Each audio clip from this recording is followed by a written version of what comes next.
All right, so welcome back to the channel, and today I'm going to be answering a question that I get asked quite frequently, and that is the following: is the third generation Honda Prelude a good project car?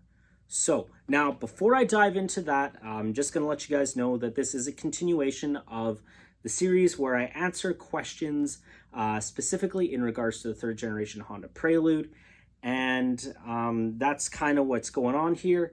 I do also do videos about watches. And for those of you guys who want to know, I am wearing my Casio data bank. And that's for wrist check for the day. And then I also do things about automotive purchasing advice. So if you do have any questions, obviously you can ask them here. I don't mind. But then you can also find me on Instagram.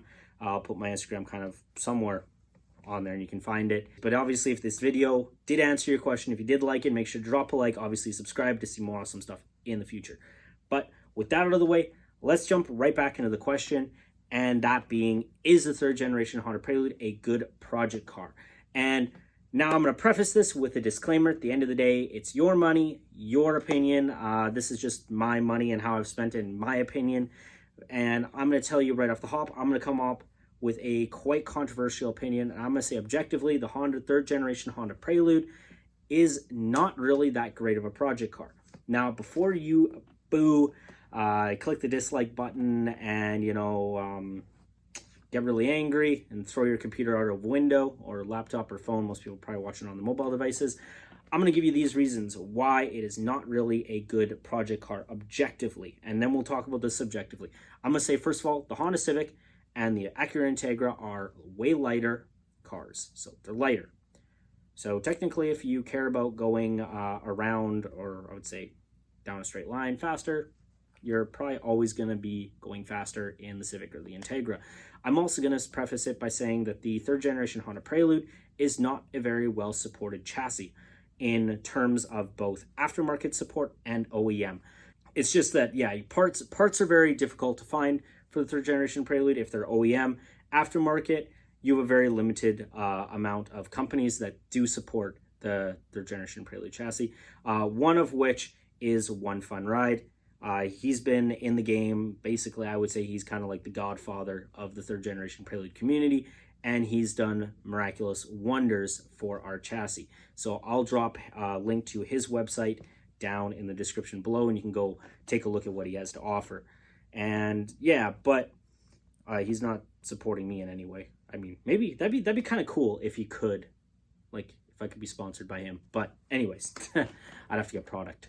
So on another note, as I said, it is more expensive. The parts that you are purchasing aftermarket for the Prelude are way more expensive than the, I would say, equivalent aftermarket parts for the Civic or Integra. And I'm comparing it mostly to those cars. I'm not really going to compare it to like other vehicles in the like outside of the Honda realm, because most people who would want to purchase this don't come from other, well, not that they don't come from other brands, but you know what I mean.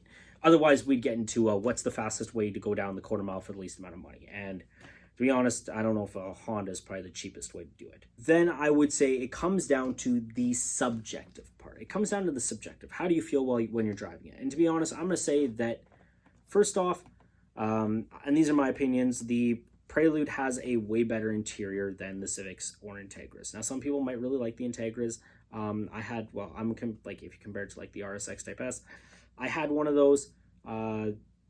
Decent interior, but I personally like the Prelude's interior more. The seats are amazing, like amazingly comfortable. Rarely do you see people switching out third generation Prelude seats. They are amazing. Having four-wheel steering is so much fun to drive, and going from pretty much any other car, going back into there and being able to like pull crazy U-turns, pull into super tight parking spots when other people can't get into them. Parallel parking is like super easy. Like it's the car itself, it's just an amazing handling, turning vehicle that a lot of people will be like, well, what's the point of it? And I would say like it's surprisingly useful. I would say always try and get four-wheel steering if you can. It's amazing. I really love it. And then I also believe that if it really comes down to it, even though the chassis isn't as supported, I would say it's an amazingly beautiful car to look at. I love the lines of it. I love the kind of the engineless, sloping hood line of it. I love the pop-up headlights. You don't really get that with a lot of Honda cars. And it's just a really beautiful car. It's an amazing place to sit behind the wheel, to drive. The visibility is amazing. It's like, obviously because there's so much glass, you could argue that safety standards, whatever, but it's just a great car to get behind the wheel of and drive. It's a driver's car. But anyways, I'm gonna cut off there. I'll keep talking about how much I love it. So objectively, not really that great of a project car, but subjectively, it's probably one of the most amazing cars you're probably ever gonna get behind the wheel and drive. That's my opinion, and you can take it as such. But anyways, obviously, if you did like the video, drop a like. Make sure you can, or I would say, make sure to support the channel, and obviously subscribe so you can see more awesome stuff in the future. And with that out of the way, I'm gonna cut it off here, and you have a fantastic day. So take care.